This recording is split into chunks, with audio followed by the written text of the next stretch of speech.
छू लेने वाली बेहतरीन कहानी। समा जलती रही। वक्त एक मेहरबान दोस्त है और कभी जालिम दुश्मन। दर्द की कहानी न नई होती है और न पुरानी। एक मुस्कुराहट से शुरू होती है यह दास्तां और एक आंसू पर ख़त्म होती है।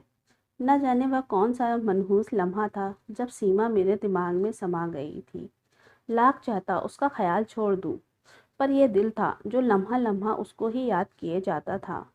मैं कोई नई उम्र का स्टूडेंट नहीं था, बल्कि तजुर्बेकार अनुभवी प्रोफेसर था। मेरी सर्विस को 13 साल हो चुके थे। न जाने कितने अल्लड़ नादान लड़कों को सीधी राह पर ला चुका था मैं। और आज मुझे ये क्या हुआ है? मैं तो दिल के मामले में बड़ा सख्त था, फिर भी यह जानलेवा एहसास क्यों? ये तेज़ जज्बात की आंधियाँ कैसी, जिन्होंने मेरे वक़ार के टुकड़े टुकड़े कर दिए। मेरी बीवी को गुजरे 10 साल हो गए हैं। इस बीच दिल में एक बार भी किसी औरत का ख्याल नहीं आया था। ऐसा भी क्या है सीमा में? सलोना रंग, मोटी मोटी आँखें, साधारण सा नक्शा, पर होठ, लगता है चेहरे की सारी खुशी या खूबसूरती होठों में ही है। भीगे भीगे गुलाबी होठ या तो इल्तिजा करते हुए महसूस होते हैं या दुआ देते हुए। वो पल मुझे आज भी याद है। उससे वाकिफ हुआ था। उस बात को आज से 2 साल गुजर चुके हैं। लगता है कल ही की तो बात है। सोशल गैदरिंग का पहला दिन था। ड्रामा अच्छे से हुआ, पर उसके बाद घर लौटना मुश्किल हो गया। हम 4-5 लोग ड्रामा इंचार्ज थे, इसलिए जल्दी ना निकल सके थे। उसी वक्त मिस सीमा एहसान वहाँ से गुजरी। अरे आप लोग अभी तक गए नहीं? अब कैसे जाएंगे? पानी काफ़ी तेज़ बरस रहा है। चलिए, मेरे क्वार्टर में रात आसानी से कट जाएगी। नहीं कहने का तो सवाल ही पैदा नहीं होता था। वह गर्ल्स हॉस्टल की वार्डन थी। यूनिवर्सिटी कैंपस में ही उसका क्वार्टर था। हम सब सिटी से आते थे। सीमा साइकोलॉजी में प्रोफेसर थी। सलाम दुआ तक ही मेरी उनसे जान पहचान थी। आज पहली बार उसके घर जा रहा था। घर प्यारे अंदाज में सजा हुआ था। हम चारों कालीन पर फैल गए। सीमा गरम गरम चाय ले आई। काफ़ी रात गए हम लोग बातें करते रहे। किड्स का दर्द, सैली की उदासी, गालिब की गज़लें, मजाक व इश्क बातों में सिमट आया। बीच बीच में चाय के प्याले बातों को बढ़ाते रहे। वह एमए मनोविज्ञान पर लेक्चरर की मालूमात काफ़ी अच्छी कर चुकी थी। सीमा की बात करने का अंदाज बेहद मासूम, बेहद प्यारा था। पतले पतले होठ हिलते और एक पुरखुलूस आवाज़ दिल में उतरती चली जाती थी। उसकी आवाज़ में दर्द उतर आया। कीटिस, सैली, मजाज हर दौर में होते हैं, पर यह बात और है कि हर बार उसके यह नाम नहीं होते। यही बेनाम दर्द के लिए वही उम्र भर की खालिश के साथर गुमनामी अंधेरे में खो जाती है। मुझे यूं लगा दिल के दरवाजे पर ताला नहीं लगाया जा सकता। कई दस्तकें इतनी बेआवाज़ होती हैं कि कानों को गुमान होने से पहले दिल का दरवाज़ा खुल जाता है। उस रात सीमा के ख्यालात, उसके अंदाज कुछ इस तरह दिल को भाए कि मैं अपने सारे उसूल भूल गया। दिन गुजरते रहे, सीमा से मुलाकातें होती रही, पर सिर्फ एक कुलीग के नाते। एक बार भी दिल की बातें लब पर ना आ सकी, ना ही उसे वह आईना दिखा सका जिसमें उसका अक्स महकता रहा। जब भी उसे देखता धड़कनें तेज हो जाती, पर सीमा का वही अंदाज बेनियाजी। जमीन तक लहराती हल्के रंगों की साड़ियाँ, काली फ्रेम का चश्मा, ऊंचा जूड़ा, वही पुरखुलूस मुस्कुराहट जो पत्थर को पिघला दे। 1 साल और यूं ही बीत गया। मैं दिल की बात ना कह सका। एक खामोश उदास शाम को अनजाने में ही मेरे कदम सीमा के घर की तरफ बढ़ गए। उसने बड़े खुलूस से मेरा इस्तकबाल किया। काफ़ी की गरम चाय की प्याली ने मुझे नया हौसला दिया। मैं बोल उठा, सीमा, आप कब तक तन्हा जिंदगी गुजारेंगी? बिना किसी साथी के ये जिंदगी एक बोझ बन जाएगी। नजमी साहब, तन्हाइयाँ किसी का नसीब बन जाए तो क्या किया जाए? उसकी आवाज़ काँप रही थी। आज पहली बार उसकी आवाज़ में सुकून की जगह शोक था।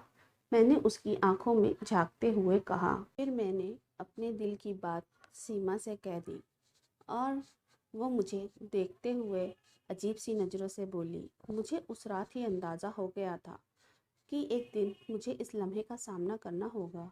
मैं समझ गई थी आप अनजाने में मुझसे मोहब्बत कर बैठे हैं, पर मैं आपको कोई भी सह नहीं दे सकती।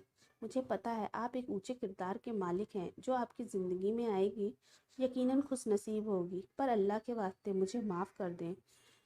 कमी क्या है मुझ पे? मैंने बड़े दुख भरे लहजे में उससे पूछा।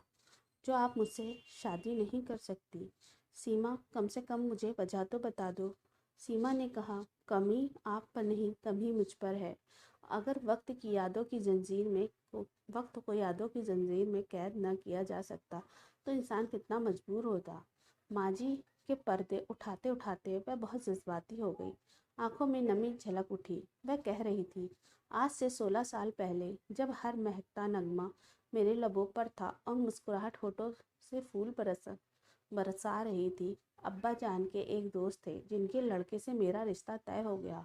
साहबजादे नौशाद अमेरिका से एमएस करके लौटे थे, तो शादी की तैयारियां ज़ोर शोर से शुरू हो गई। हमारे घर में पहली शादी थी, हर बात में अरमान झलक रहे थे। यह भी अजीब इत्तेफाक था कि हम दोनों ने कभी एक दूसरे को नहीं देखा था। वैसे उनके घर के लोग अक्सर हमारे घर आया जाया करते थे, पर नौशाद 10 साल की उम्र में ही अपने चचा के पास अमेरिका चले गए थे। सारी तालीम वहीं पूरी की, माँ बाप वहीं जाकर मिलते रहते थे। मंगनी की रस्म और उनकी अम्मी और बहनों ने पूरी की थी। नौशाद अमेरिका से लौटे तो ख्याल ऊंचे हो गए थे। बेबाक सी फरमाइश कर बैठे, मैं लड़की को बिना देखे, बिना मिले, बिना परखे शादी नहीं कर सकता। अभी तक हमारे खानदान में ऐसा नहीं हुआ था। माँ बाप देखभाल कर लड़की पसंद करते थे, लड़के उनकी बात मान लेते थे। उनकी अम्मी व बहनों ने बहुत समझाया।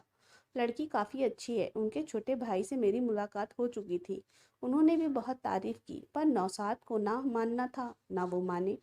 मेरे अब्बू खुद उनसे मिले और कहा, देखो बेटा, अभी तक हमारे ख़ानदान में ऐसा नहीं हुआ है। मेरा यकीन करो, लड़की अच्छी समझदार पढ़ी लिखी है।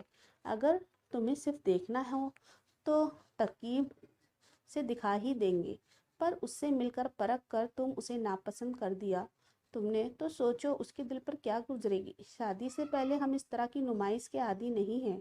अगर तुम्हें इनकार करना है तो अभी कर दो। अमेरिका के माहौल का असर इतना गहरा था कि उसे किसी बात का असर ना हुआ। नौशाद के पापा फरियाद लेकर आए, आप लड़के की ये जिद मान जाइए। मुझे यकीन है सीमा उसे ज़रूर पसंद आ जाएगी, हमारी दोस्ती रिश्ते में बदल जाएगी।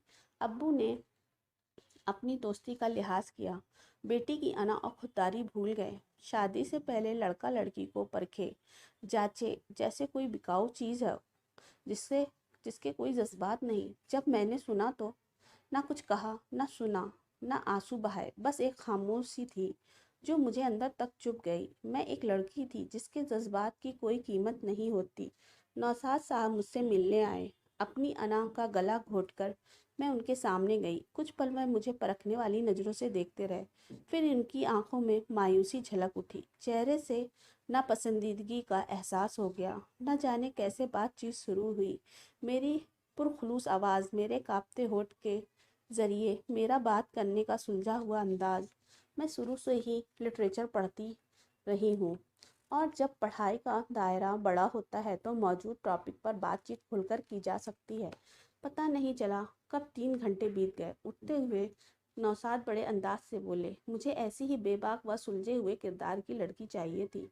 बड़े अच्छे हैं आपके नसीब जो आपका बातचीत का अंदाज मुझे पसंद आया, वरना मैं तो देखते ही आपको रिजेक्ट कर चुका था। मेरे दिल में एक खंजर उतरता चला गया, मानो मेरे जज्बात की कोई कदर ही नहीं। वह तो शुक्र हुआ बातचीत का मौजू ऐसा निकल आया जिस पर मैं बहस कर सकती थी। अगर ना बोल पाती तो वह हाथ झटक कर खड़े हो जाते, यह भी ना सोचते कि इतने दिनों का रिश्ता टूटने पर मुझ पर क्या गुजरेगी। वैसे मैं एक हिंदुस्तानी लड़की हूँ जिसका अपना एक किरदार है। उनके अल्फाज नस्तर की जगह लग रहे थे। शुक्र है आप हिंदुस्तानी लड़कियों की तरह घरेलू और शर्मीली नहीं हैं, बेबाकी से बातचीत कर सकती हैं। वैसे उन्हें पता ही ना था कि मैं बेहद घरेलू शर्मीली हूँ। यह तो एक चुनौती थी जो मैंने कबूल कर ली। खुशियाँ चांद की तरह चमक उठी, मुस्कुराहटें गहरी होती रहीं। मेरे दिल پر لگی چوٹ اندر ہی اندر ناسور بنتی رہی۔ نوشاد مجھ سے ملتے رہے اور ان کی پسند غلط نہ ہو میں بے باکی سے ملتی رہی۔ آنکھوں کی چاہت بڑھتی گئی۔ پھر انہوں نے خاندان کی روایت ماننی پڑی۔ اب شادی کو 15 دن بچے ہیں، ملنا ٹھیک نہیں۔ دن آ ہی گیا۔ بارات بہت شاندار تھی۔ نوشاد بھی دولہا بنے بے حد حسین لگ رہے تھے۔ ہر طرف ایک شور برپا تھا۔ میں عجب سی ذہنی کشمکش میں تھی۔ کیا میں اپنی خودداری کا خون کر دوں؟ جس گھریلو ماحول میں میں پلی بڑھی ہوں اسے چھوڑ سکوں گی؟ جذبات جو میرے ساتھی ہیں کیا میں ان کے بنا جی سکوں گی؟ کیا میں اپنے ماحول اپنا رہن سہن کو ان کی مرضی کے مطابق بے باک بنا سکوں گی؟ شاید نہیں۔ نکاح سے پہلے وکیل میری اجازت لینے پہنچے۔ اپنے یہاں اتنی آزادی تو ہے کہ کم سے کم نکاح میں پہلے لڑکی کی مرضی پوچھی جاتی ہے۔ ایک پروقار آواز میرے کان سے ٹکرائی۔ سیما احسان ولد اسلم حسن باعوض مہر 25,000 نکاح قبول ہے۔ میں ساری جان سے لرز اٹھی۔ ایک لمحے کی خاموشی، پھر ایک دم میری بغاوت نے سر اٹھایا۔ نہیں، وکیلوں نے گھبرا کر 2 بار اور پوچھا اور ہر بار پرسکون جواب ملا نہیں۔ سارے گھر میں ہنگامہ مچ گیا۔ خدا رحم کرے، کیا غضب کیا کا شور مچا تھا۔ میں اپنے فیصلے پر مطمئن تھی۔ چاہتی تو میں پہلے بھی انکار کر سکتی تھی، پر جب عورت کی انا کو ٹھیس لگتی ہے تب اس کا انتقام برا ہوتا ہے۔ مجھے نوشاد کو اس طرح رسوا کرنا تھا کہ بات سارے خاندان کے لیے ایک مثال بن جائے۔ پھر کوئی لڑکا کسی لڑکی کے جذبات سے نہ کھیل سکے۔ پتہ نہیں لوگ کیا کیا کہتے رہے، پر جب میرے ابو نے مجھے سینے سے لگایا تو میں سسک پڑی۔ ابو مجھے معاف کر دیجیے، میرا غصہ میری بغاوت و ذلت برداشت نہ کر سکی۔ ہم لڑکیوں کی بھی عزت ہوتی ہے۔ میں عمر بھر جھک نہیں سکتی تھی، سو ٹوٹ گئی۔ روز روز کی موت سے ایک دن مرنا بہتر ہوتا ہے۔ ابو میرا سر سہلاتے رہے۔ پھر میں دھیرے سے بولی، میری بچی، مجھے تم سے کوئی شکوہ نہیں۔ میری تعلیم، میری تربیت کا یہی تقاضا تھا۔ بارات بنا دلہن کے لوٹ گئی۔ ایک طوفان تھا جو مجھ سے گزر گیا۔ ابو کا سہارا ہر تیز لہر سے بچاتا رہا۔ اگر نوشاد مجھے پسند نہ کرتے تو میرے دل پر کیا گزرتی؟